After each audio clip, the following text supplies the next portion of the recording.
turntable, and today we're going to take a look at Deluxe Tunnels and Trolls.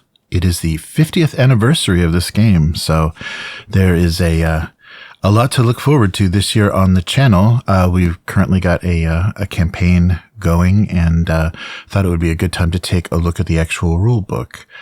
This deluxe version was kickstarted, I believe, in 2015 after a successful, I guess, republishing or re-release of the French version by Grimtooth. They did such a nice job with that, and it inspired the original creators to want to clean things up, do a little addition, and add create a nice volume such as we see here.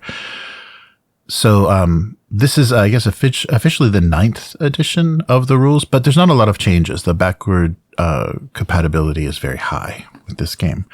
So if you don't know, Tunnels and Trolls was first published in 1975, so 50 years ago, by Flying Buffalo. Ken St. Andre was the creator, and this is a direct response to Dungeons and Dragons. So he got a copy of Dungeons and Dragons and didn't find it very comprehensible or even very fun to play. So he thought, instead of the polyhedral dice, instead of using these rules that were maybe a little more simulationist, I want to make my own game and have my friends try it out. So the big thing that he did was stick with the very accessible D6s, and not only D6s, but the, traditional gambling board game D6s with pips. So there's even a reference to counting pips in some of the rules. And this means you could just raid your Yahtzee and Monopoly board games and have enough dice to play Tunnels and Trolls. And the nice thing that this game also kept is its sense of humor, its sense of fun. And I think we're seeing that now kind of returning back into gaming, specifically with something like Dragonbane. The subtitle for Dragonbane by Free League is Mirth and Mayhem. So kind of keeping the fun, and you'll see a lot of the ways that they do that in the setting, in the rules, in the game, and not getting so serious and bogged down with, everything that D&D has had to deal with throughout the decades. So this game is now recently the rights have been sold to Rebellion Unplugged, the UK company that's associated with 2000 AD and produces board games and things. They have this license and are supposed to be doing something with it. This would be a great year for that to happen, but we'll see what they do. The 50th anniversary would be a great relaunch of Tunnels and Trolls. But in the meantime, we have this. Physical copies of a lot of these older books are harder to come by. The Kickstarter was a while ago. There's not a lot of print on demand. There are people that are kind of pirating the content, so look out for that. Don't buy from anybody that you don't recognize, the name of their company or whatever, because odds are they're just collecting PDFs and reprinting them without a license.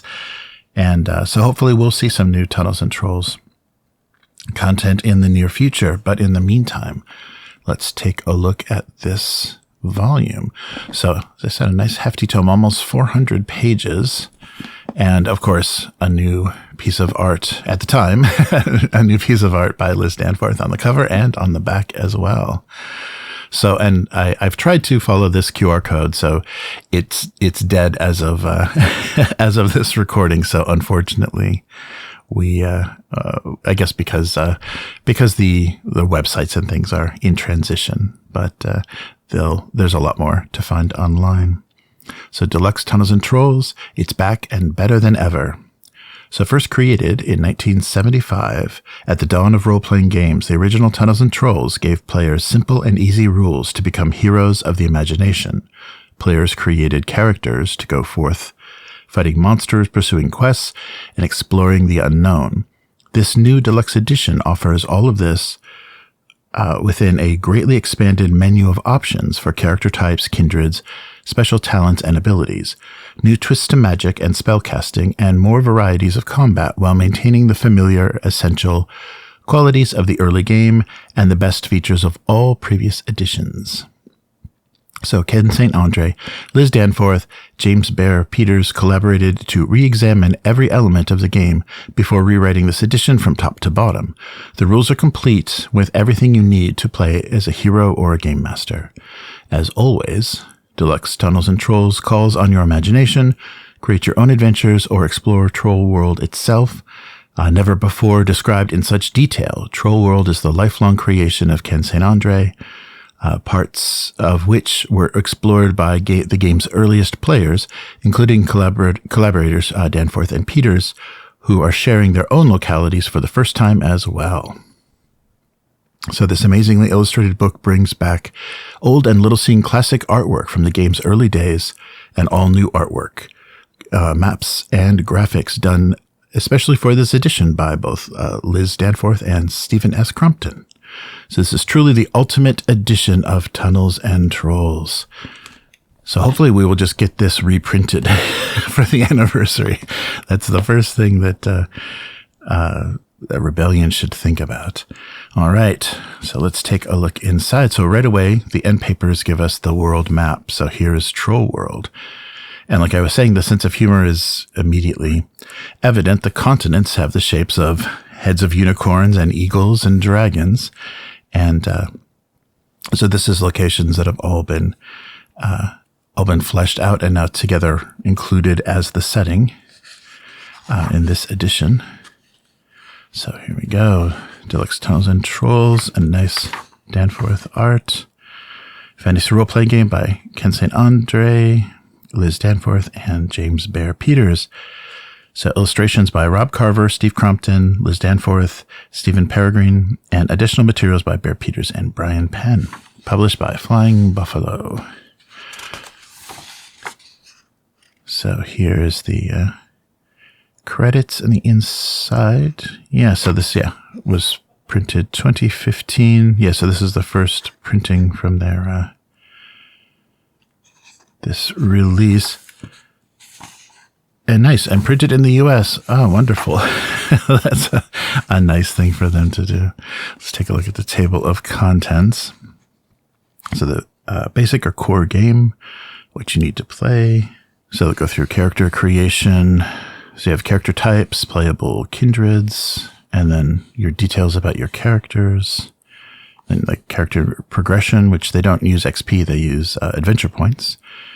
And then equipping the characters, and then go into the mechanics of saving throws, how monsters work, opponents with attributes, and then missiles in combat, unarmed, berserk combat, the magic system, which is really fun, putting it all together. So advice for GMs, and then the appendix. So appendices have lists of spells and then different acknowledgements. And then here are the elaborations. So the second half of the book, starting about page 166, are optional rules that give the game more depth. So more about character types, training, specializing your character, paragons, languages, extended talents, a broad and narrow talent, and then GM assigning talents to saving throws, and how to use miniatures, virtual tabletops, and digital tools. Wow, yeah, so this was just at the beginning of that when that was becoming, a much more common way to play. But then, of course, by 2020, that's how most people were playing. And then the kitchen sink, treasure charts, wandering monsters, marking time, other human advantages, Troll World Atlas. So here's all of the continents and everything explained with locations that they haven't had collected like this before. And then adventures. So a very fun thing about Troll World, which is usually not fun in a game, is character death. So if your character dies, they kind of separate out from the group because they're no longer with us. And they play the Abyss solo adventure, which was written by Paul Cruel. And basically, if they succeed, they escape from hell and escape from the abyss and can return to life. So it's a very fun, interesting detail. And so that's also one of the things that's most notable about Tunnels and Trolls is it was the first. And this is, before the days of choose your own adventure books being everywhere and such a part of kind of the fantasy genre. Solo books. So we'll take a look at a few of these after this main book, but the solo adventures allowing one player to play alone, to solo a dungeon, to solo an adventure, and use the rules of this book. So basically, when they would say, go left or right, go left, turn to page 13, go right, turn to page 27, it would be you are in combat. If you win the combat, go here. If you lose the combat, go here. And so utilizing the mechanics of the game, these solo adventures allow you to, and you'll see just the same way it's page numbers, there are actually entry numbers. So, alphanumeric entry numbers tell you what has happened and where to go next. So we'll take a look at a few of these, but this was another big innovation of the game. If you couldn't find friends to play with, you could still use these rules and enjoy the world and enjoy playing a character. All right. So more of the adventures in the back here. So GM Adventures into Zor, the Docks of Zakaria, the Trek South of Zakaria, and the Chambers of Zapots. Nice. And then more End Matters, Weapons Glossary. Oh, that's nice. They have a weapon choices, very fun in this game as well. So there's a whole glossary of weapon types, main rules index, Troll World index, and then credits. And of course the character sheet in the back. Okay, so here's the introduction. Let's see, was this written? Yeah, this is probably rewritten for this edition. So let's just go through a little bit. So fantasy gaming and roleplay gaming have changed over the almost 4 decades since Tunnels and Trolls was first developed. This edition retains many of the early old school conventions of the genre, in part because that is what makes Tunnels and Trolls recognizably the game that it is. Expect that going in, but in addition, certain mechanics for the interim editions have been carried forward and some entirely new contents as well. So expect a game to change or die because nothing is ever perfect, but we hope that this edition will prove to be a lasting, definitive version of the game for years to come. Nice. All right, and organization of the rules. Yeah, I think they did an interesting thing with the basic rules, the elaborations, and then all of the supporting materials. And of course, they have the sidebars, so anything in these gray boxes. This will be typically an explanation of a mechanic, a bit of background, or an alternative option given to simplify or expand on a mechanic. So finally, a convention adopted during the editing of these rules is when you read a first-person singular. Oh, this is interesting. Yeah, in a singular statement, it means Ken St. Andre is speaking. Statements that we are most likely representative of the collaboration. I thought that was nice because this was them coming together after all these years to take a new look at the game. So he and we, or I and we, first person, yeah, I and we. All right, so playing the game. Tunnels and Trolls is a game of limited information. Individuals cannot see the whole board or dungeon map. Only the GM knows what is going on. Yeah, so basically the what is a role-playing section that everybody has, but they don't use that question, thank goodness. And options for running more than one character in case of character death, and then the character creation. So in order to play Tunnels and Trolls, you'll need one or more characters. Your adventurous hero or heroes. So each character has the 8 prime attributes. And for the most, kind of the most fun in character creation is to just roll down the line. So you're rolling 3d6s and you don't know maybe what the kindred or the profession of the character is. It will probably be more evident from what they're good at. But you can roll straight down, and they do say, so, Tunnels and Trolls uses D6s, not the poly dice.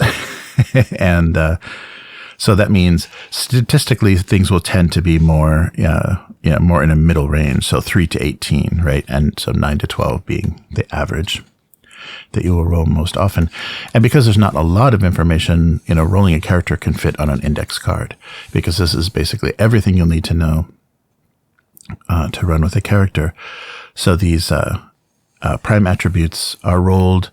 You can do it straight down the line, and they also say if the player really wants to play a fighter or really wants to play a warrior or really wants to play a wizard, they can ask to switch after things are rolled, switch a very high stat to something like strength, which you would need for a warrior, or magic, which you would need for a wizard. But for the most part, I think it's really fun to just roll straight down the line, because your kindred can change those statistics and make you a better fighter, a better wizard, etc. So yeah, and that's what they say in this sidebar, matching attributes to a character. But it's really fun. And I think that's a little bit of a lost art in this computer RPG world where, people are always thinking about min-maxing characters and just, high DPS and high abilities to fulfill whatever role you are in the party. But playing a character with deficiency actually adds a lot to the role play. And, I think gives you a different kind of attachment to the character, other than, they're putting out so much damage with every swing of their sword. So yes, I'm sorry. I'll go through the prime attributes are strength, constitution, dexterity, speed, intelligence, wizardry, which is basically your mana, luck, and charisma. So anything that's over a 12 in the in either speed, luck, dexterity, or strength gives you a +1. And those +1s are your personal adds. So when you are attacking, you always have this number that you're adding to scores. So that this, your adds comes up in combat mostly. And that's a very unique, like when, that's the game with the ads. That's the way you recognize, not advertisements, but that's the way you recognize Tunnels and Trolls, because someone will say, that's the game with the ads. So another fun aspect of creating the character is rolling triples. So in this game, rolling doubles means that you get to roll again. So you'll take the result of the doubles and then you'll roll those same dice again, because everything is resolved rolling 2d6s for checks, for saving throws and checks. But in character creation, you're rolling 3 dice. So if you roll triples, it's the same philosophy. And this will, in this deluxe edition, this gives you what they call a specialist. So whatever attribute you've rolled that triple on, you'll get to roll the 3 dice again and then add to that. So you could have very high stats in a specific attribute, and you should mark that because it makes you a specialist and more capable in a certain area, and gives you kind of access to different abilities. So not only your kindred can modify these stats, but if during the character creation process you roll a triple, you're a specialist and you get to have a quite high attribute. All right, so we explain the personal adds are anything above 12.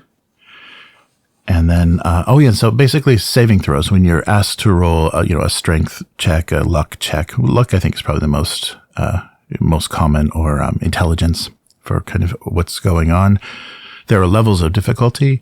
And so basically you're taking your, so a level 1 difficulty will be a 20 minus your, if you're doing a luck check, the luck value, and you're trying to roll over that, basically. So you're always rolling 2d6. You're adding, I guess in this case, they're subtracting it, but you're adding your value, and trying to roll over a 20, 25, 30, 35 as it goes up in difficulty. And so you kind of have a sense of how hard something is to do. So basic, of course, first is a basic check. Second is something more difficult that you wouldn't be so great at, and then it gets harder as it goes up. And even though when you just do the simple math of, well, this stat plus 2d6 would never reach this level, I would never be able to reach this level, you have to remember that there is the doubles rule, the roll doubles, add and re-roll.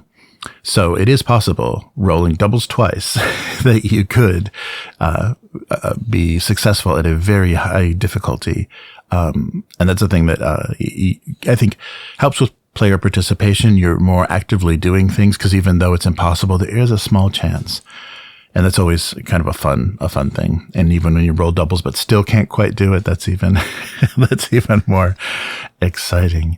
And the other thing that we'll get to later is, successes and, how what you succeed by generates, adventure points. So your experience.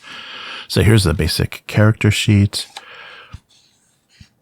So all of your stats, and then, some of your stats will go down. You'll spend things like your wizardry points. You could lose strength doing certain things, and your constitution basically is your health. So your constitution will be going up and down. So there is a full stat, and then there's a reduced stat, and so you may be changing these. So pencils are a good thing for these character sheets. So character types. So there's 3 basic character types, or what they call classes in other games. There's warriors, wizards, and rogues.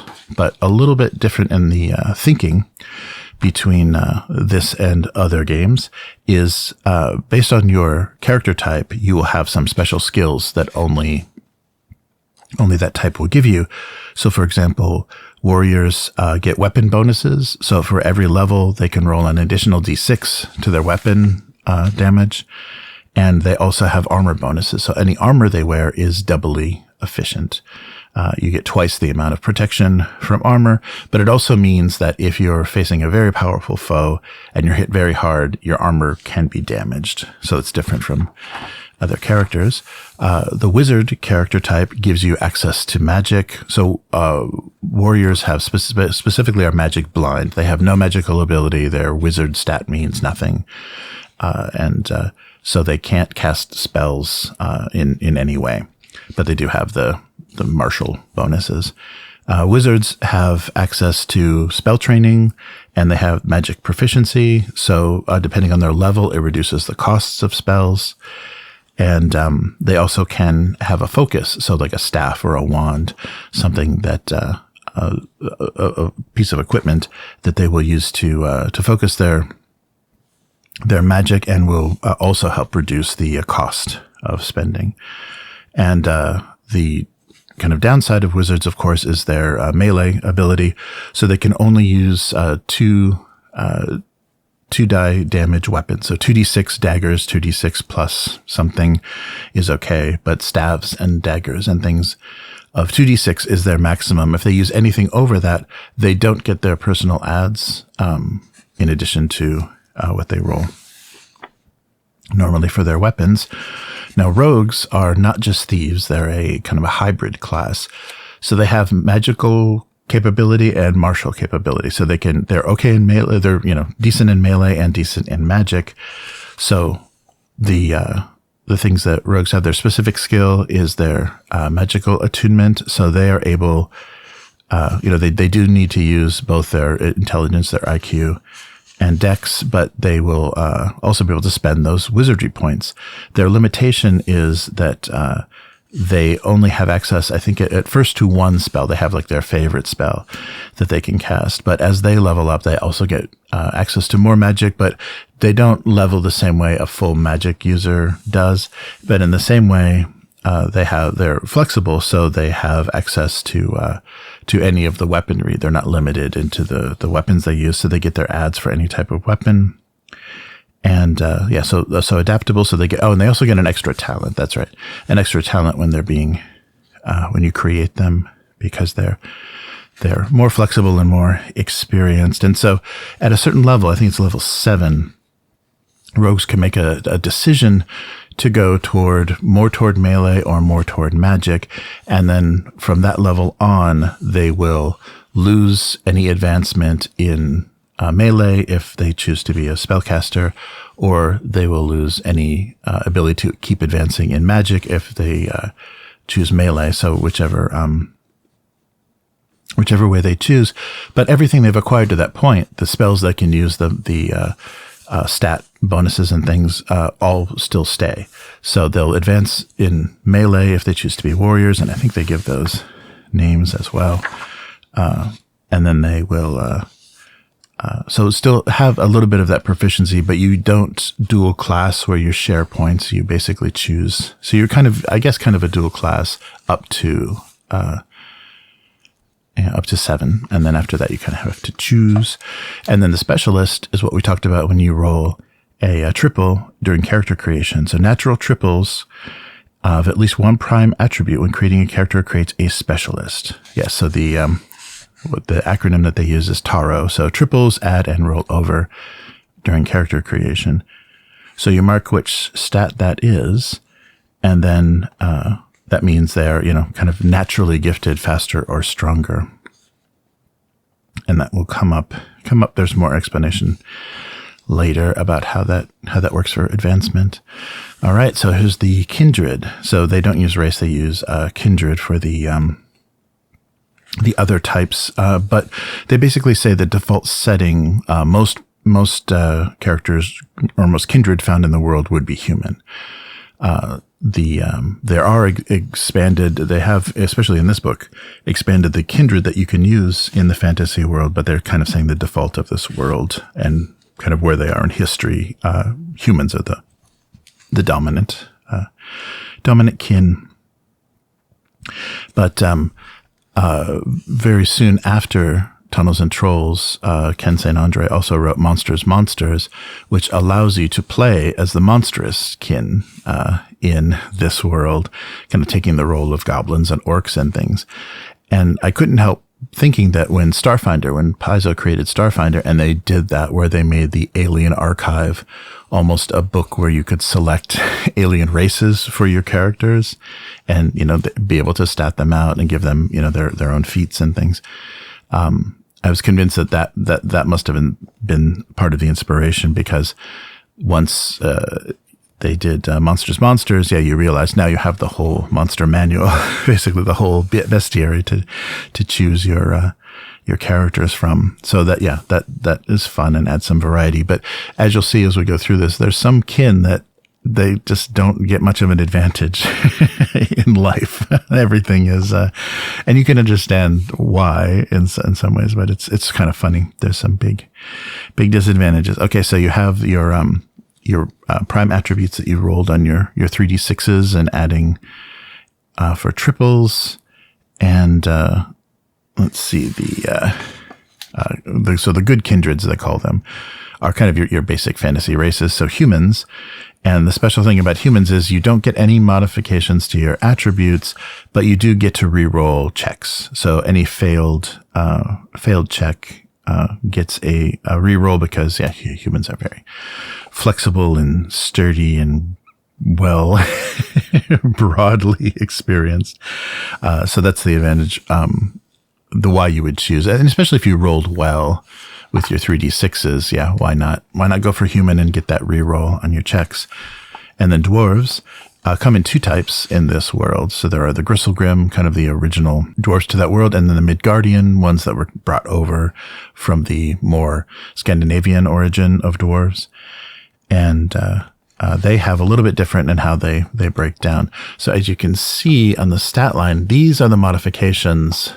So just multiplying by these values and, basically using the normal rounding rules, 0.5, rounds up. Anything, 0.5 and above rounds up, under rounds down.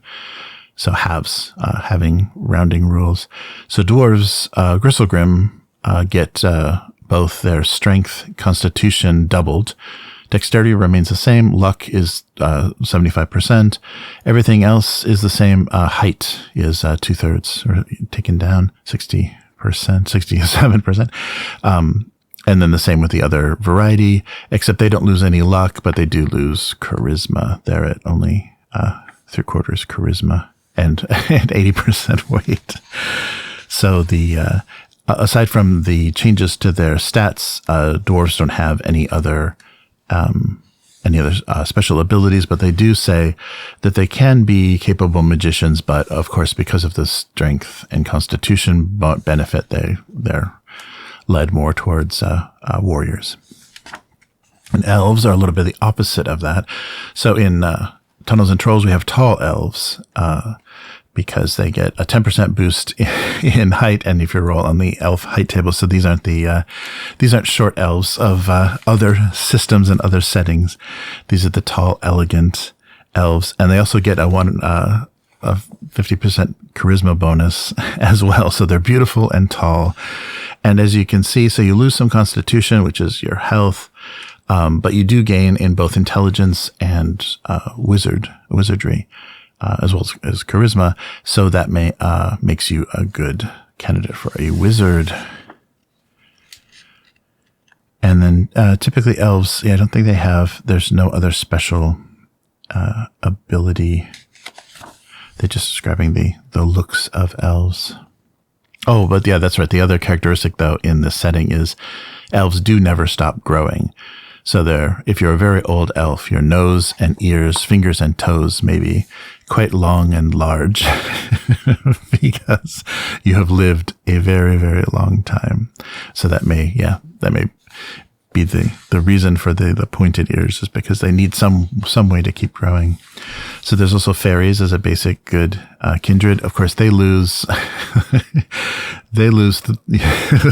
a lot, 3/4 of their strength and constitution. They get better dexterity, better luck, nothing with intelligence, double wizardry, so they're good wizards, and a 50% boost to charisma.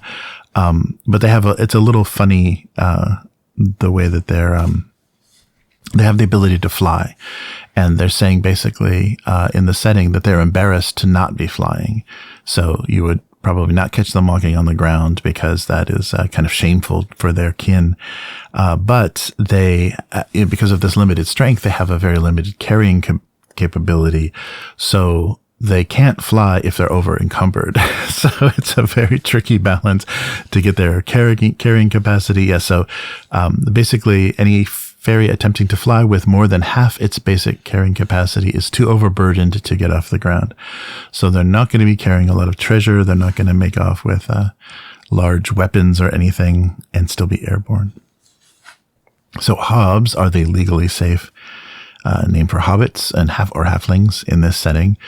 And of course they get half strength. And, I think a lot of the strength is just based on size. I think when these original stats were kind of calculated, it was just logically in this world. So it's not, I think it avoids a lot of the, so this is racially they were born this way. It's just a lot of this has to do with physics, just like the fairies. It doesn't make a lot of sense, a fairy carrying around a battle axe, a human-sized battle axe. All right. So yeah. So hobs are your halflings, and I don't think they're adventurous, and they do get double constitution, so they're very sturdy like dwarves, and they get a dexterity bonus, but they lose in strength. And last, and kind of least, because of how poorly they do with their stats, are the leprechauns. So it might be fun to try to play a leprechaun because you're at a huge disadvantage. So you're at a third, almost fairy-like, a third of your strength, 3/4 of your constitution. You get a 50% bonus on dexterity, luck, and 25 on IQ. And then, so you probably a wizard you will be. But of course your height is a third and your weight is a 10th. So to make up for all of that deduction and none of that bonus, I guess luck and dexterity, you do a little bit better, not double, but a little bit better. Leprechauns have the ability to teleport. So this is a short teleportation, maybe just enough to get them out, from underfoot. So, where is the description of that? They have a inherent spell that functions as a natural wink wing spell. So wink wing from the spell list. So allowing them to cover up to 50 feet in any direction for only 5 points of wizard points, your magic points, basically your mana, or they also call it creme, I believe, in this setting. So making it possible to, you can be a nimble pickpocket, or basically get your caster out of trouble. Here's some nice Steve Crumpton art down here. And so, like they said, a lot of the art was collected from different versions and editions. So you'll see a nice variety throughout the lifetime of this game. All right. So that can change, from your initial rolls, that can really change what you're doing with your character. Especially if you chose Leprechaun and have a little bit of some role play in there, some of the origin and the disposition of the kindred in this setting. And then there's a table to roll your height, and of course that gets modified as well based on your kin, and your carrying capacity based on your strength. And then possessions. So this is where and they talk about a few different ways to do this, but to equip your characters. And we'll take a look as it comes up. But in a lot of cases, similar to other systems, but I notice even more so choosing weapons. There are two requirements for weapons, both a strength and a dexterity. And if those aren't both high, because they aren't raised together by any kindred, if those aren't both high, you'll not lack the ability to use a lot of weapons, because they have both a strength. It's not just lifting it, but it's actually wielding it. So that makes a heavy strength and con dwarf, for example, not able to swing a lot of weapons effectively. All right. And so filling out everything else in basically your appearance. And here's a nice drawing giving you kind of scale. So you can see we've got the tall elves and the small fairy folk, and the very, very poorly statted leprechauns. Nice. All right. So here's character progression. So experience points, they don't use that term. In the game, you are awarded adventure points, and the primary use for adventure points is to increase attribute values. Wizards can also use them to pursue advanced studies, and they can also use to acquire talents. So it's a learning experience. So when you win a fight with a monster, you get adventure points, and when you're successful with saving rolls, saving rolls, you add that to your total of adventure points. Also spell casting, and then in some of the adventures there'll be special events. So basically, successful saves and successful spell casting, and then beating opponents generate these adventure points that you can spend to grow your character.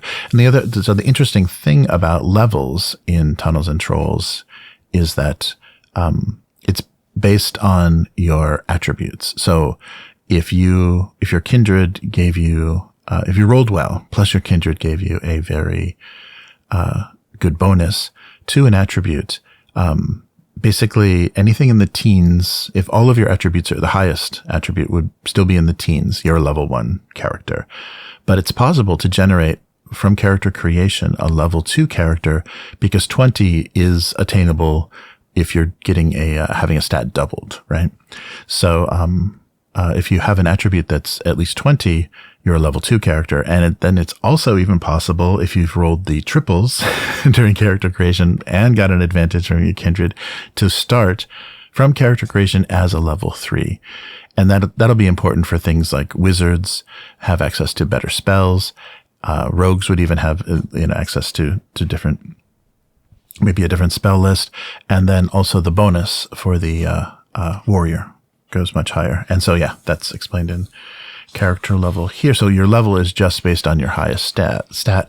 So when you're using adventure points to advance stats, that's a consideration to make. If you're tired of failing your intelligence checks, but you're close to, getting a 30 in strength, and then, being a more effective warrior, you have to kind of balance where you're going to put those points, because if you just keep filling in basically your lowest attribute, you're not ever really going to advance in level. And if that's significant to, something you want to do with your character. So that's an interesting kind of consideration to do with leveling in this game that you don't see in other situations. Basically, I hit level 6 and I get this, and this. Yeah. So it's not like that at all.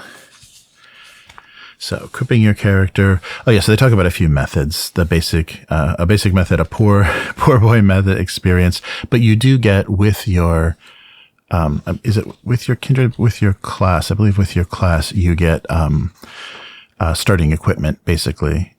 You'll get, so a warrior will get a weapon, a wizard will get, I believe, access to a focus. And so that, yeah, there'll be a little bit that you'll start with, but anything else you'll have to buy. And you're also rolling for your starting gold as well. So they suggest, yeah, other ways if you want to get your character, if you did roll a level 3 character and there's just wearing cloth armor and have a single weapon, that is a little odd. So there's other ways, having a patron, taking out a loan, something like that, can get you, further along in the equipment. And so they use the system, the gold, coin systems of gold, silver, and copper. And then, of course, it's just 10 increments of 10. So 1 gold is 10 silver is 100 copper. All right. And here are the weapons. And so, like we were talking about, they have both a strength and a dexterity requirement, which are both quite high. And it's possible to not have both of these stats at that level. So they'll give you a description of how large this is. And in some cases, if it's trollish, it's gigantic and you probably couldn't wield it. But then here's the damage. Here's the D6 in combat that you will roll, plus your adds. And so some more exotic variations of these kind of standard weapons will have a plus. So you'll roll maybe 5d6 plus 4. So that'll be in addition to your adds. So because you're kind of changing the type of damage it's doing, it's a little bit more unique or specialized version of those items. So here's all of our swords, and they give you the cost in gold. So starting out, yeah, without a lot of gold is is difficult. And so here's, our daggers, our double daggers. And it's nice. There's some nice, we'll look at that on the glossary as well, but there's some nice Danforth illustration of the more exotic weapons. So hafted weapons like axes and hammers. And then unclassified weapons. So things like brass knuckles and chain swords, caltrops. Shafted weapons, spears, polearms. Oh, no, polearms are included. There are no category. Staves. That's right. And the polearms themselves, which I don't think fairies will be wielding unless they're to scale. And then projectile weapons, so ranged weapons. And of course, ranged weapons have a quite high dexterity requirement. And then unusual weapons and thrown weapons, so slings and picking up a rock, how you can wield a rock or a boomerang, unusual projectiles, and then guns. You can do black powder weapons if the GM allows it. And guns continued. You have 15d6 plus 30. What is that? Oh, a field gun, a trollish field piece. You'll need a 45 strength on that one. All right. And then talking about armors and shields. And basically, they will give you, they just block incoming damage. And like we said, for warriors, that means double. That blocks double its rating. So you'll see hits on the armor here. That's how many hits they will absorb. And the fighter does double that number. But like I said, if they take damage over that amount, it can cause wear. It can cause wear and tear to the armor or shield. So here's all the helmets and types of armor, and it's all pretty. You're probably not going to be well armored as a level 1 character because it's all quite expensive. And very often armor will give you deductions, most often in dexterity. So you're not going to be stealthy in full plate, that sort of thing. So yeah, it's not a requirement in armor to use it. It's a negative. it's a debuff basically. And then shields, and some shields they'll show you like a spiked shield or a bladed shield actually add to your damage in combat. So it'll give you 2d6 or 3d6 added. So that's a good thing to consider because every die helps. And so here's, talking about modifying weapons or the wear and tear. So making your weapons heavier, forged in dragonfire, giving you different bonuses. Yeah, and yeah, here's the explanation of how wear and tear works, especially for the fighters. So they'll lose points. Yeah, points at each level. Weapon destruction can happen as well, and of course repairs. And then explanation of poisons. Wow, lots of combat toxins and poisons. Get those rogues, give them something to do.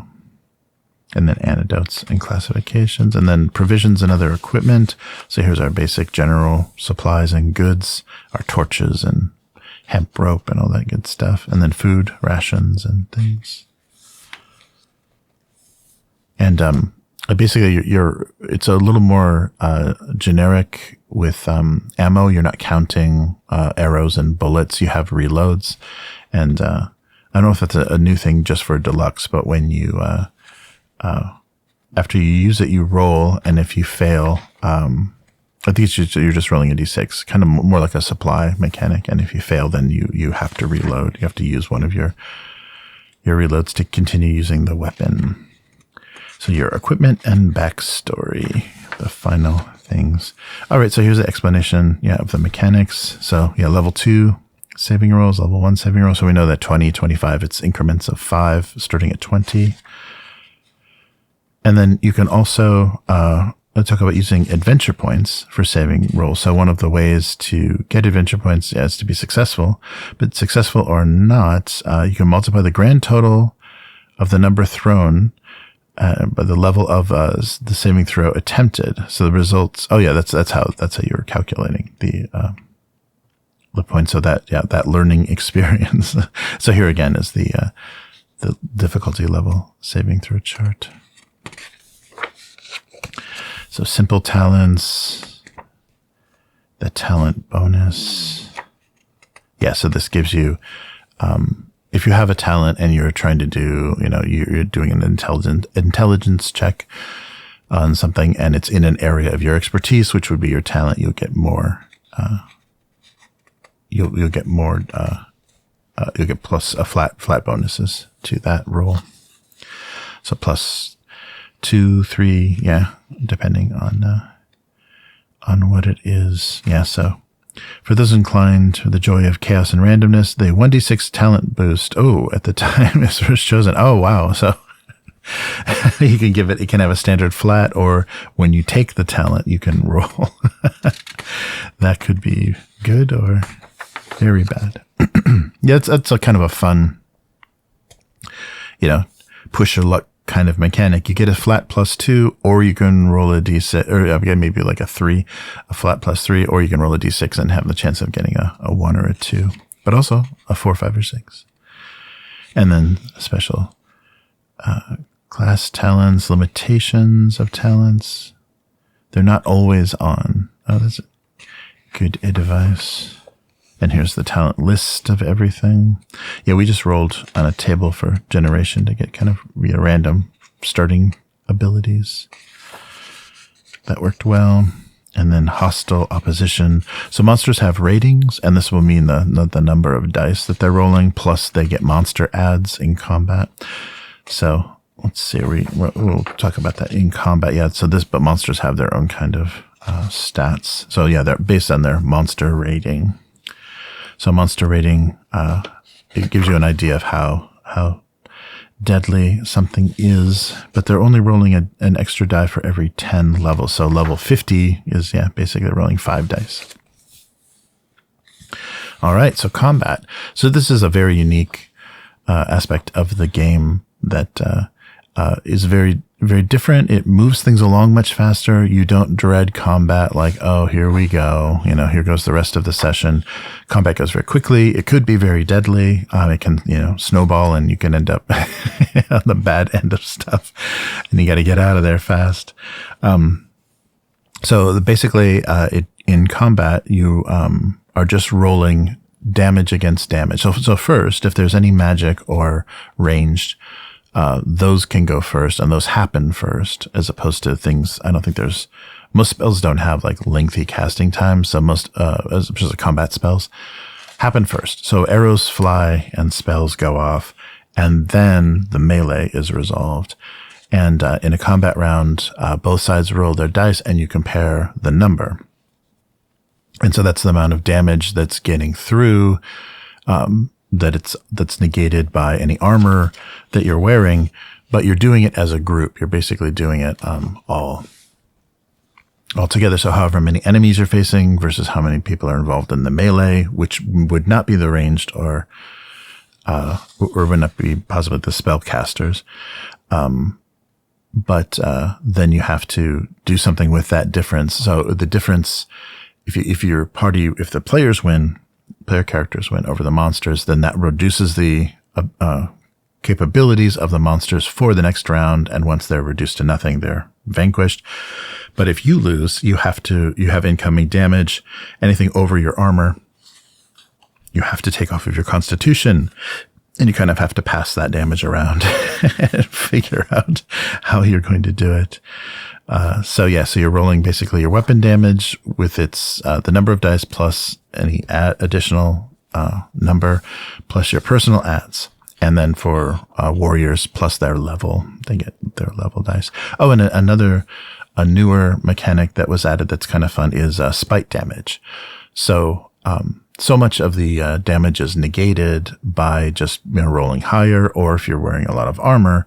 But you can use the spite damage mechanic, which means every 6 counts for 1 point of damage to the opposition that's going to go through. So no matter which side wins. So I guess it is negated by armor, but it gets through even when you're comparing. So if you're dominating, if you're a dominant role, if they roll a lot of 6s, you're still going to have damage coming back at you that you have to deal with. So it's a little bit, it doesn't, maybe helps it not to snowball so much. So both sides are going to take damage based on you rolling some 6s. Yeah, so missile weapons, so ranged, you're rolling. Oh, and you do have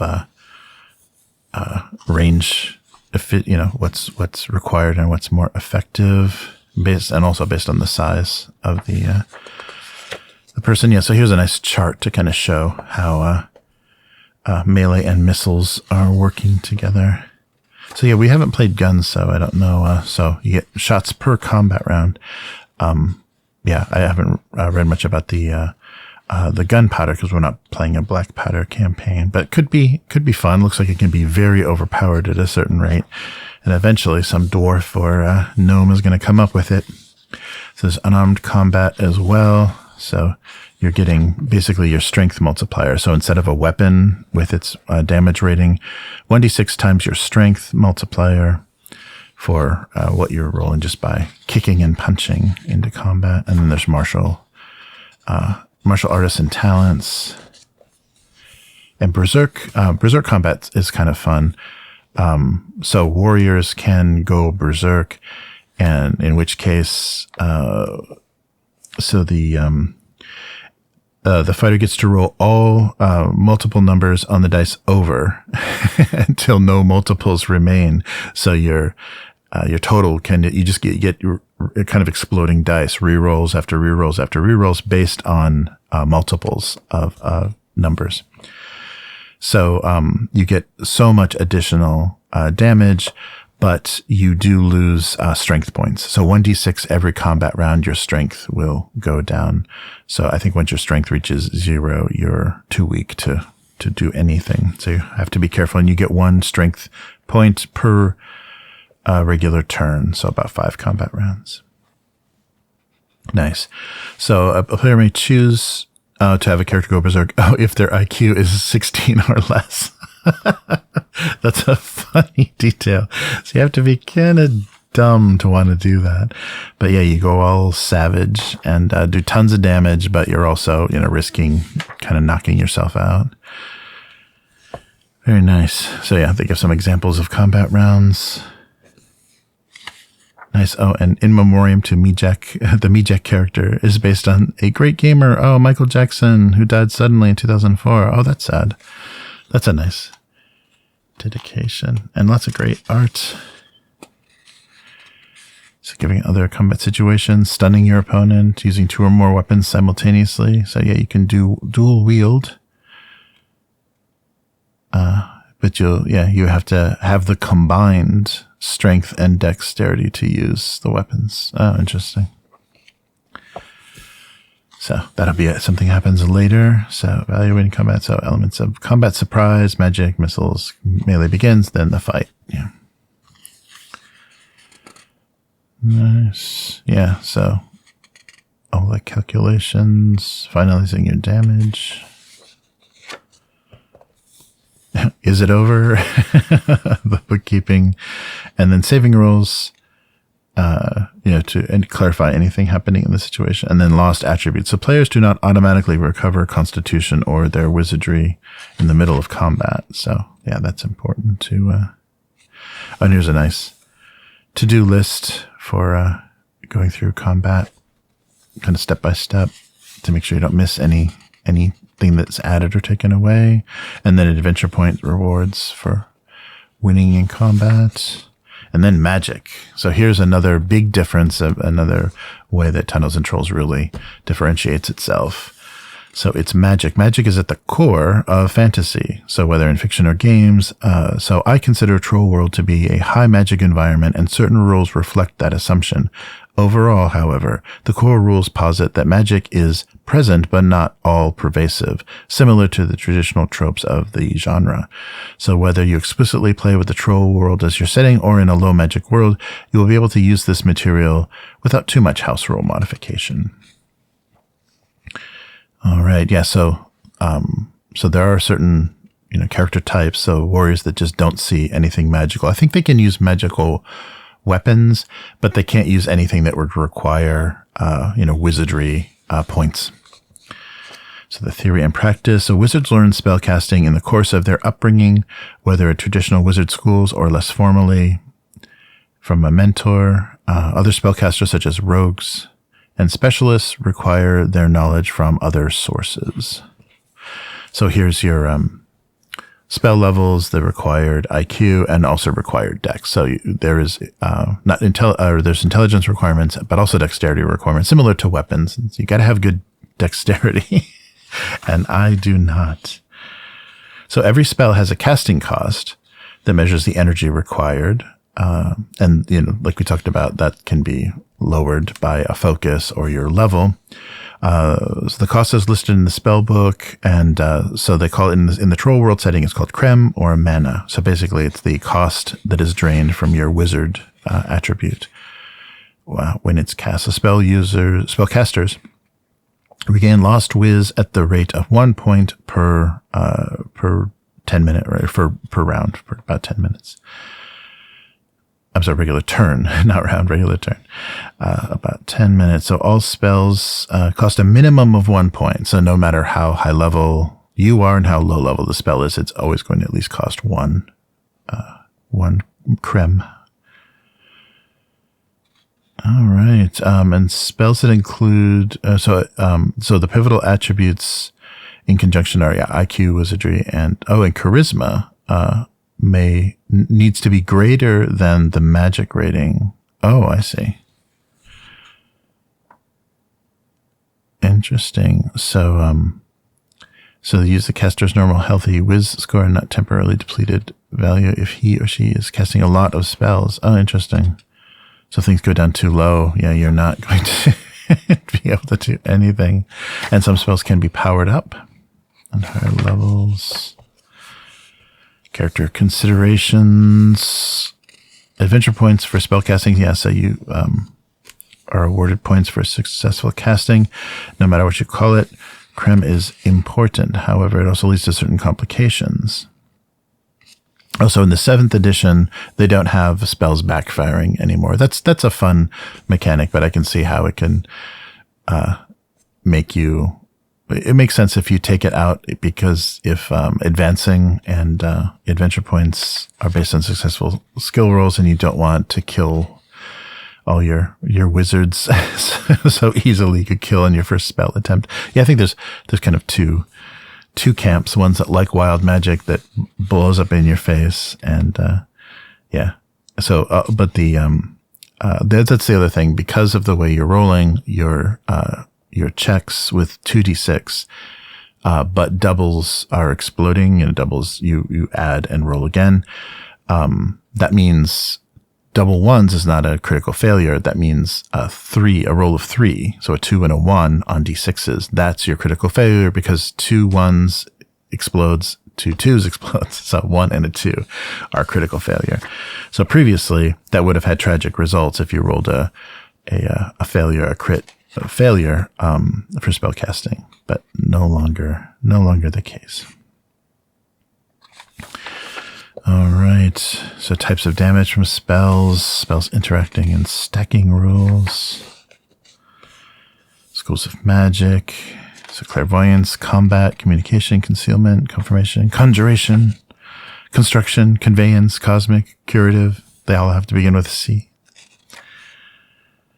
Nice. And so how to learn magic, your spell book. So this is all the array of spells. So you'll notice the names of the spells are something that's very fun and unique to this system. So for example, "Oh, go away" is the name of a spell instead of, some long Latin word that would mean that same thing. Yes, so spells have range of effects, power-ups per level, and a range to cast, and a cost to cast, and then how long duration. So all that's listed. So here's our first level spells. So detect magic, hocus focus. It's elementary. It's elementary conjures elemental materials. Hocus focus enchants non-magical items to temporarily into the wizard's focus. Detect magic is, what it says on the label. Knock knock unlocks mechanical locks. Know your foe determines the monster rating. Loctite lets you magically hold doors. Oh, go away. It basically causes fleeing monsters and opponents to flee. Oh, there it is. Causes invisible items and doors to appear.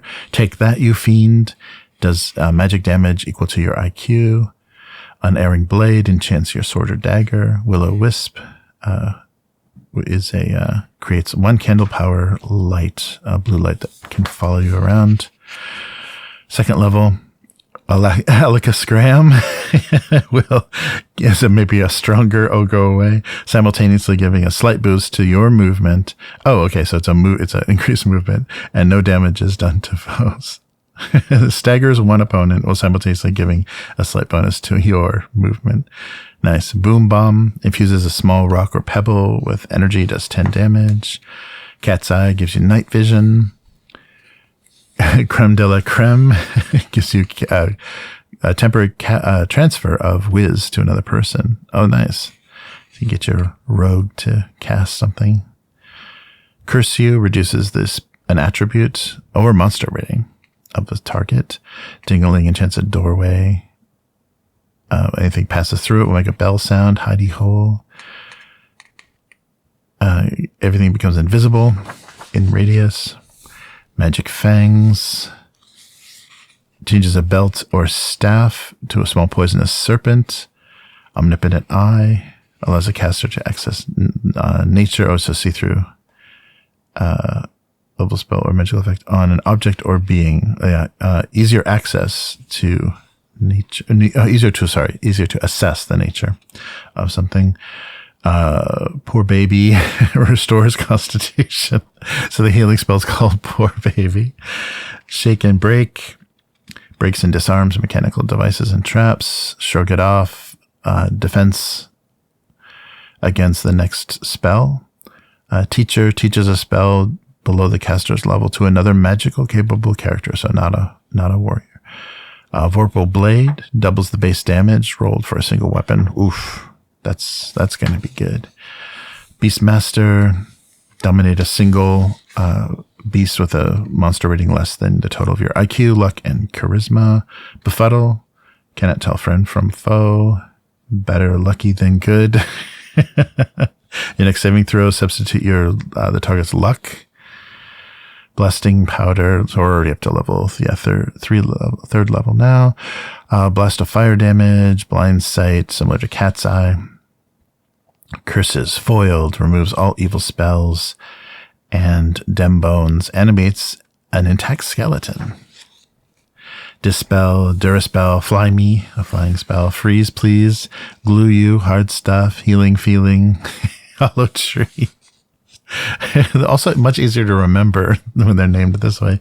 Little Feats, Mirage, Slush Yuck, transmutes 1,000 cubic feet of stone into semi-liquid.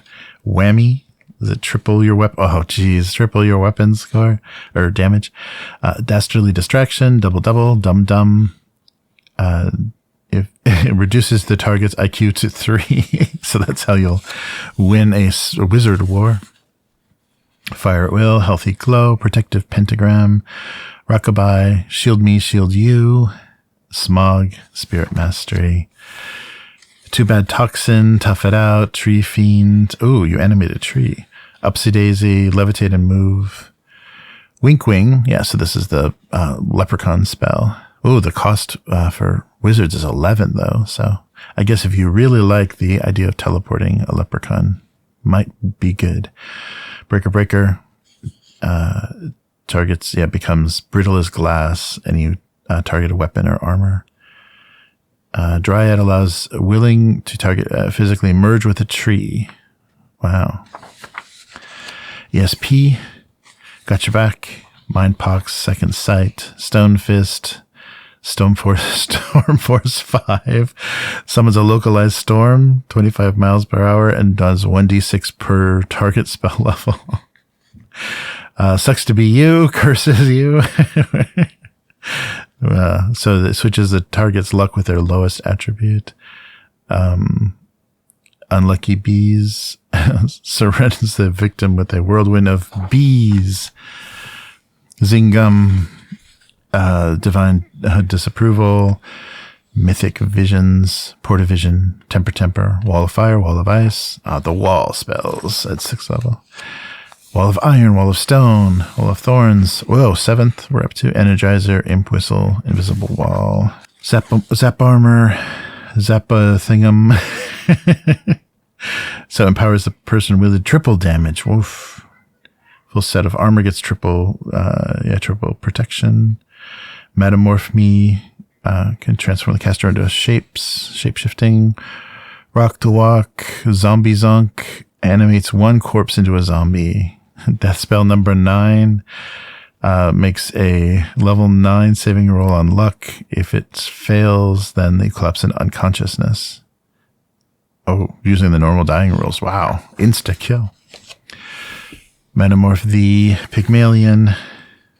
Changes unliving stone statue into living flesh. Wow. Medusa changes flesh into stone the other way. Blow Me To, teleport to Hello Bomb Burst.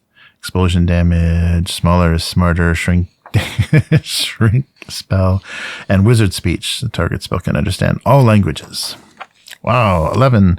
Bigger is better. Blow to You. Banishing. Invisible Fiend. Nefarious Necromancy. Seek Ye. Earth, Air, Fire, and Water. Exorcism, Force Shield. Ghastly Going. Skyway Robbery. Omniflex. Shatterstaff. Wow. 15. Summoning. Heidi Soul. Allow the wizard to hide in the life essence of an object. Born Again. Creates a powerful magic to erase resurrection spell. Yeah. Nice. All right. And then the tools of the trade. So your focus is your staves and your wands. And your jewels, your pendants and potions. There we go. Magic items. Amulets, talisman. Power batteries. A special kind of magic is spellcaster's power battery. So general guidelines, existing spells, powering it up. When can you invent? So yeah. Inventing spells by doing research. Inventing a spell on the fly. And then how to put it all together. Yeah, so preparing for the adventure. Yeah, so more the GM advice. Oh yeah, and this is important too. Talking about licensed Tunnels and Trolls publishers. Yeah, Trollhalla.com, which I think now forwards to Rebellion, Unplugged. But yeah, don't buy any mysterious third-party stuff, because I think they've killed the third-party sellers' licenses for now, with the selling of the not this recent one, but the previous one, I think, killed a lot of the third-party licenses. So be careful out there. Support the actual creators. How to be a good GM. Yeah, so all the GM advice. Oh, here we go. So here's the appendices of all the spells and where to find them. Schools of Magic. Yeah, so we're getting to the end of the first half of the book. Spells by category. Spell creation, acknowledgements. Oh, nice. Everyone's gets credit for naming spells. So here is the elaborations. So this is additional things that so elaboration section of this rulebook is something of a smorgasbord. The core rules are designed to hang together, to interlock, and be a complete role-playing game of the Tunnels and Trolls variety, but the elaborations are entirely optional. Nonetheless, we think they are too good, fun, and flavorful, and are useful for you to miss out on completely. Nice. So that's by Liz Danforth did the introduction. So more about character types.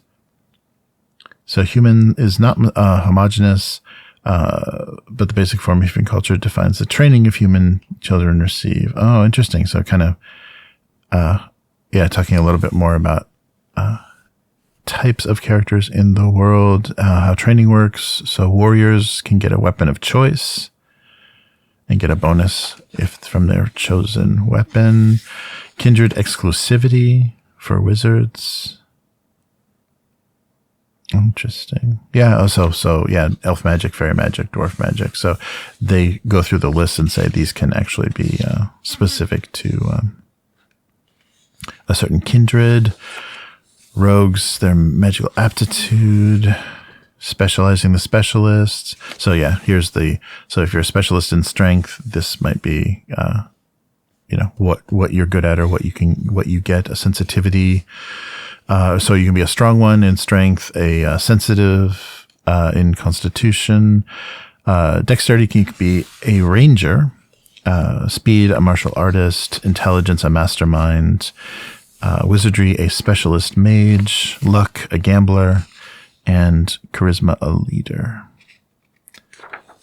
Nice. So that's right. It also rules for citizens and paragons. And then the other playable kindred. Yeah, so this gets a little bit into the what Monsters does. So familiar ilkin, scarier ilkin. So monsters and charisma. Charisma serves multiple purposes, creating problems for when used for ilkin. Terrifying ilkin. So playing non-player characters or non-human characters, considering the consequences. So here, this is basically what Monsters has for character creation kind of built into it.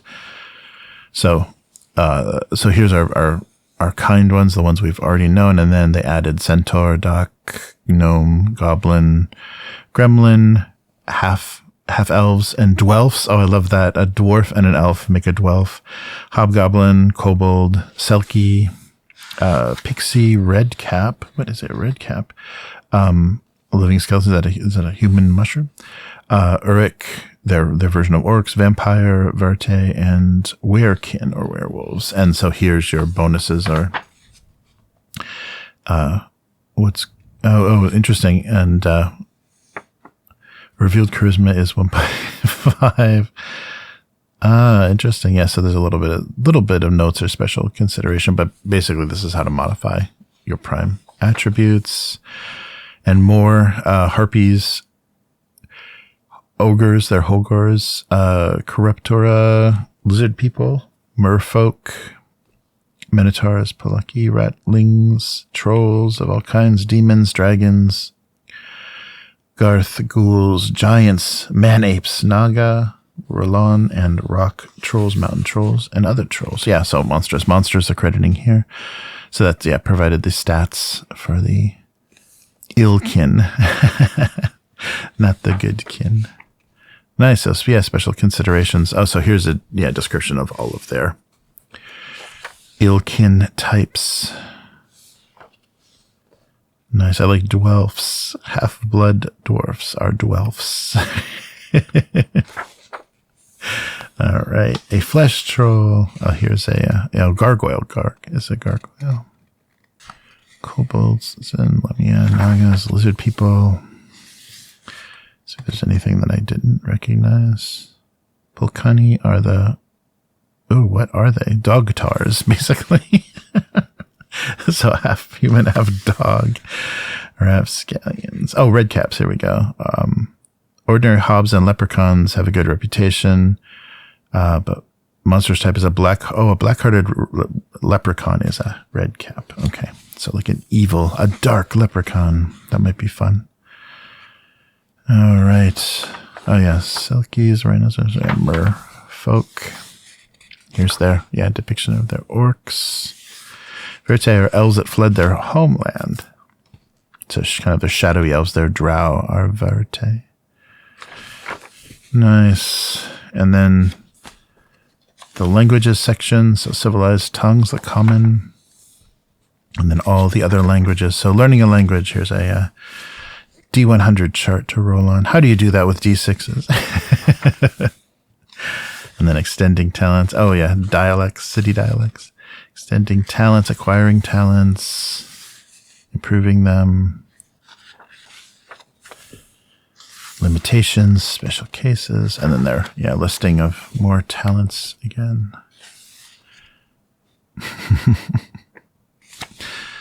So more recent edition characters with existing talents.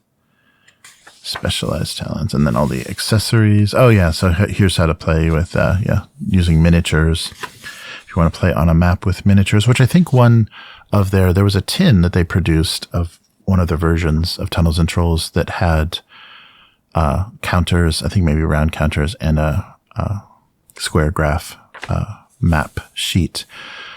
So they were trying to, maybe that was released like during the time of 4th edition, just, if anybody wants something more tactical. But really the combat is not simulationist or all of that strategic. There is some strategy, but not as much as a lot of other systems. So it does seem like, not very necessary.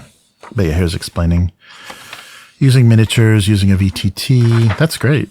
They're updating everything.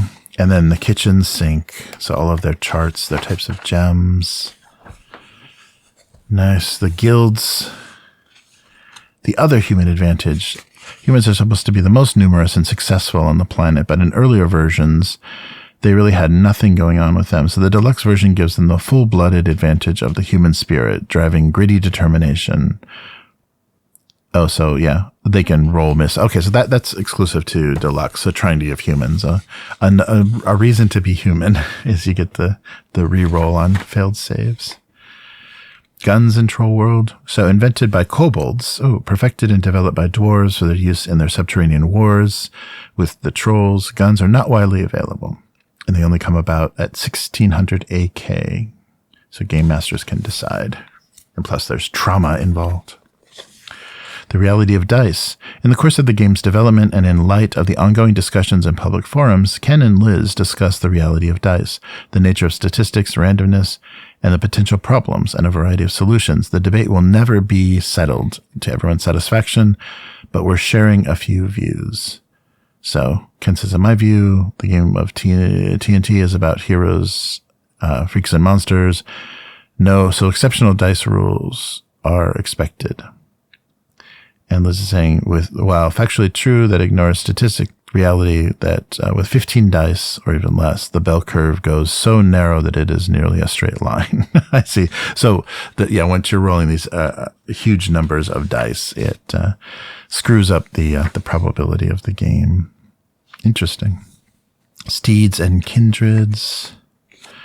All right, and here is for the first time they presented the Atlas of Troll World. So let's take a look at the cities and everything. So where do the Delvers live? Where do they spend their time when they're not burrowing below the earth and walking through the enchanted forests? Who are their friends and where did they grow up? So here's all the details of Troll World. Nice. So, good. They give you a timeline. So BK means before the calendar of Kazan. Here's all of the history. The minor race of leprechauns petitions to join the good kindred. I didn't know that was like a political movement. We're good. We love gold.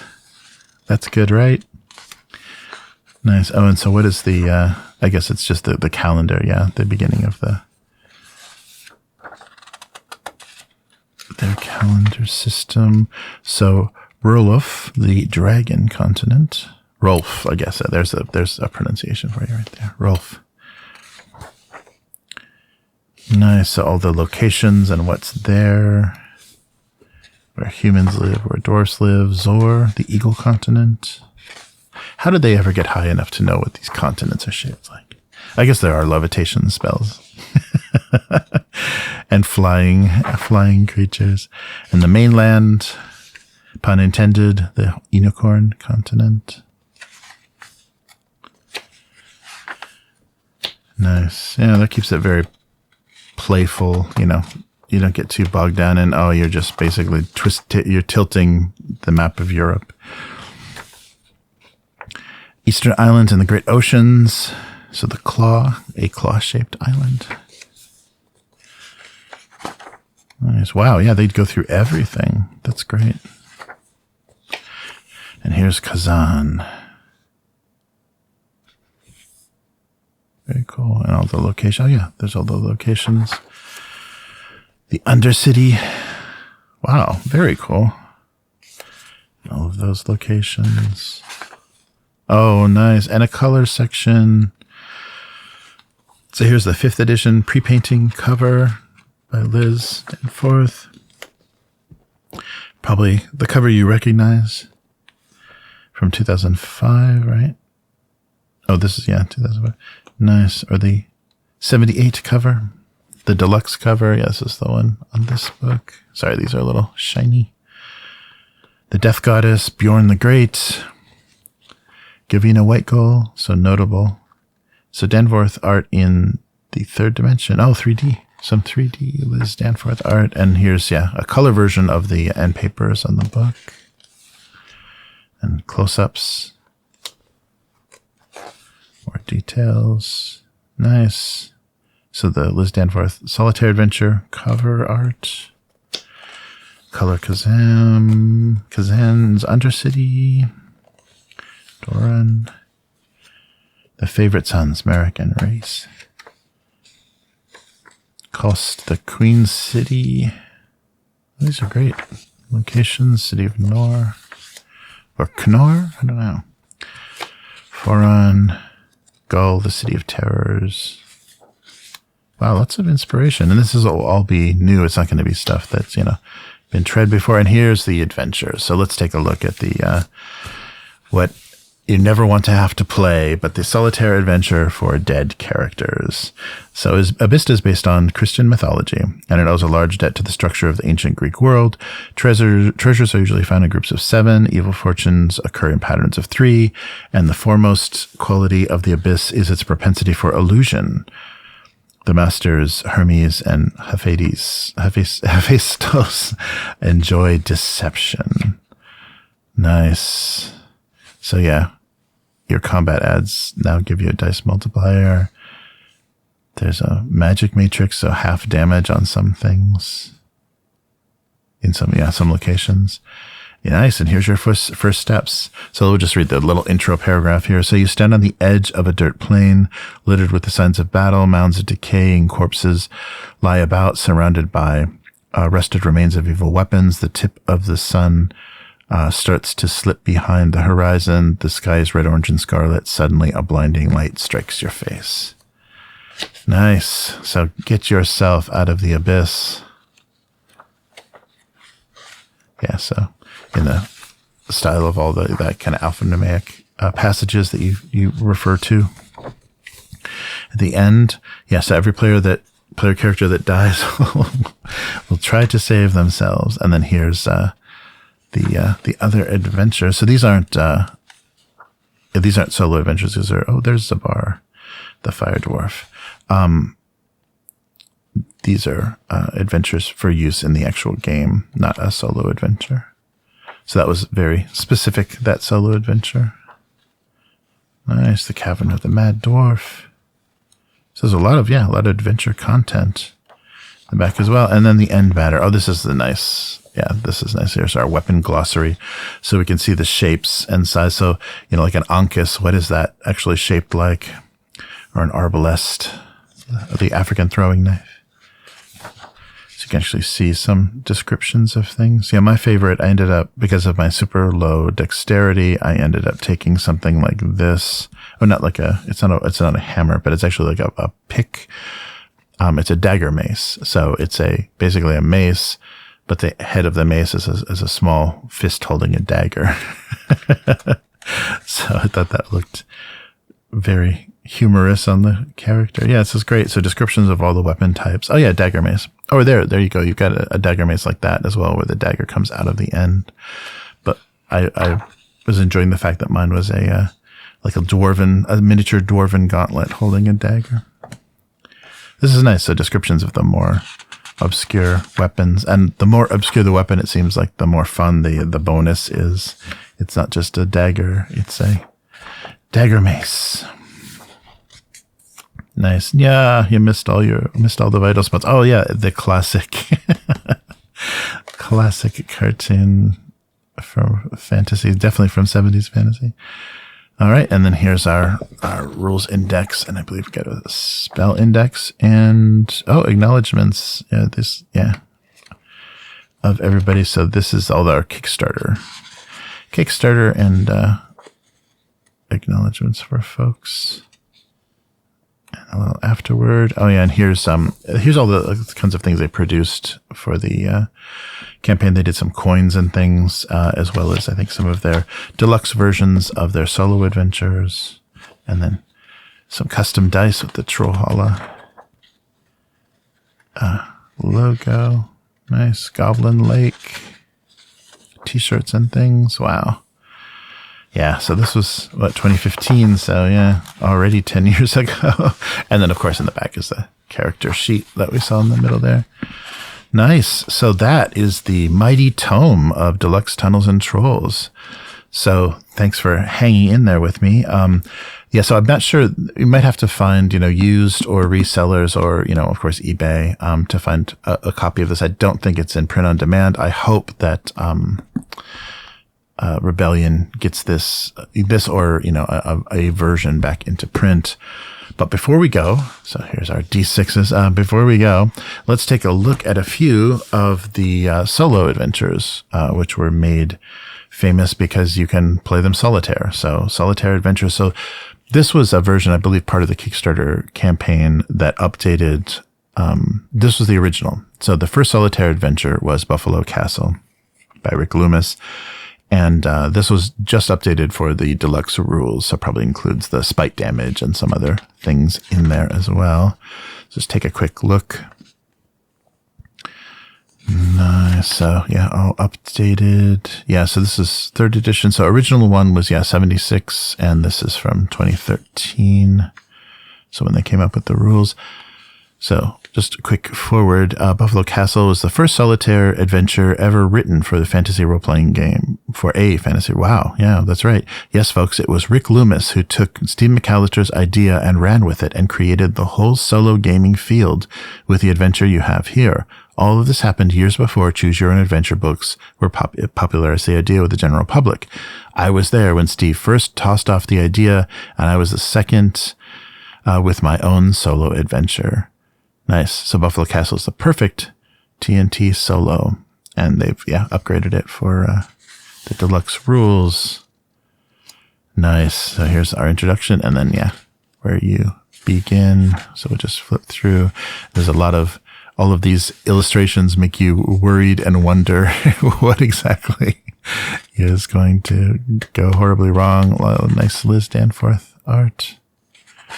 That's great. Yeah, so this is basically the solo adventures are a lot of these just text entries that you jump between, and similar. It's not like per page. It's not page numbers. It's these entry numbers. And and there's a map of the adventure as well. So now that you've played it, you can use this map and the text of the solo to run your own GM campaign. That's nice. Yeah. So because if you play through this a few times and see kind of the options and things, and even kind of like, backtrack and see what the alternatives are, most of them do give you a map. So you could actually run it as a GM for players. So it doesn't only have to be solo. A little ad in the back there. Yeah. So that's the revised version. So yes, that's exactly what I read to you. Nice. The first one. So if you have little time to play, then a solo dungeon is designed for you. You need only the rules for Tunnels and Trolls, a few six-sided dice, pencil and paper, and this booklet. Yeah, so this is the updated version, new Liz Danforth art, additional enhancements to the storyline, and information to use this as a regular GM adventure. So here's the fourth one. So these are all, Buffalo Castle was first. Fourth is Naked Doom, but this is also an updated one for the deluxe rules. So this famously, you start out with nothing. So here's a nice gallery of the covers of everything. So yeah, Buffalo Castle, Death Trap, Equalizer, Labyrinth, Naked Doom. What is that? Dargon's Dungeon, Weird World. So a lot of great cover and some very evocative of the time, cover art. Yeah, definitely Weird World.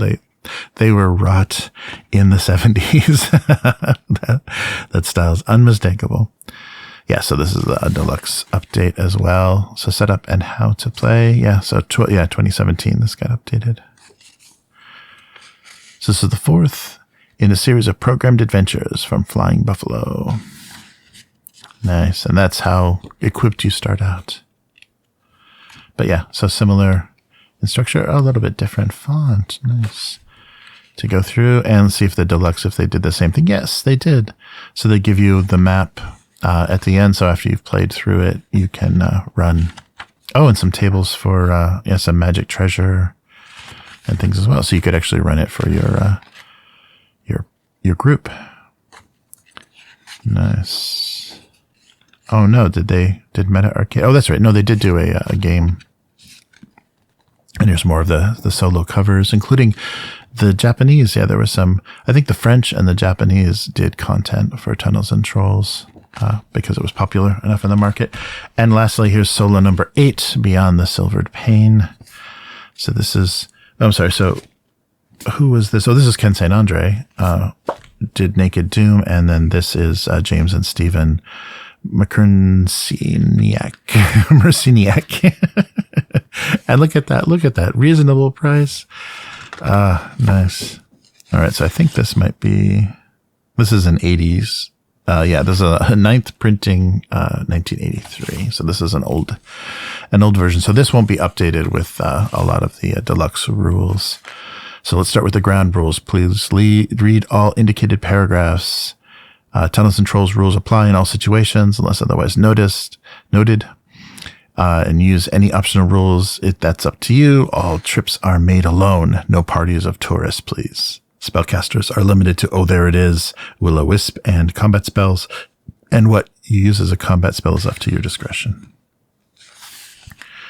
Nice, but great Liz Danforth art still. Yeah. Nice. Oh boy, this looks nasty. Nice. Wow. Yes, there's so much great kind of classic. What does it say? 76? Oh, geez. That's great. 78? Yeah. Great work. Yeah, really nice. Yeah, so this being one of the original ones, there's no map and there's no play this with your group. Yeah, they're basically saying this is Solitaire. So step through. So beyond the silvered pane, step through the magical mirror of Marsilius, the fair, a dwarvish merchant of Tallymark. You will step into a series of strange adventures where a one-eyed statue demands the return of his other eye, a pair of unscrupulous vanguards would steal all your treasure, a bizarre misshapen creature grunts its name, but will say nothing more. Towering fiery monoliths offer great power and even greater doom. If you are the hero you think you are, you can face them all in the mirror marathon. Solving each situation in sequence, will you reach the end or cry enough? Only you can learn the truth when you step beyond the silver pane. So solo adventure for individual characters of any type or kindred with up to 70 combat adds. So yeah, a certain cap. Spellcasters will find options, very limited, but some magic can be used to good effect. So recommended for 1 to 4 level characters. Nice. Yes, so these, this is how they were produced. This is an original from the 80s, and then these are the upgraded deluxe versions. And yeah, this was the beginning of solo gaming. So you see all the YouTube channels now that do solo RPGs. These were the first ones. This was the way it was done originally, is to play through, based on the passages, and it will tell you, make this check, fight this monster. And it worked. Yeah, it worked really well. So we should do some of this on the channel. I think I went through, there was something that we took a look at, and I was playing around with the idea of doing that. So yeah, I think this might be a good thing. So all of these are available on Drive-Thru. I'll put a link in the description, all of these solo adventures as PDFs. I don't know if there's any print on demand anymore. But so they're all still available PDFs as well as this rule book. And I believe there's a sale going on right now. I just checked the page for Tunnels and Trolls, and it looks like everything was on sale. So if you see this and are interested and want to try out some of the solo adventures, and every version of the rules is still available as well. They even have the first edition on Drive-Thru. You can have access to those as well if you want to play the original text adventures with the original text. But thank you so much for joining me and following this long trip through Tunnels and Trolls. I really wanted to do this for the 50th anniversary, and we're going to continue our campaign that Matt is running, the Cave of the Boar Men, and it should be fun. It should be a lot of fun. This really took me back. I really enjoyed the simplicity, the sense of humor, the sensibility that I forgot about when a lot of the very serious things that we've been playing, you get a little too obsessed with the setting, and it's fun to just relax and swing that sword and sling those spells. So thank you for joining me. Upturned Table on all social media, and upturntable.com. Thank you very much to all the backers and members on both Patreon and YouTube for making all of this possible. And we will be back again soon. Goodbye.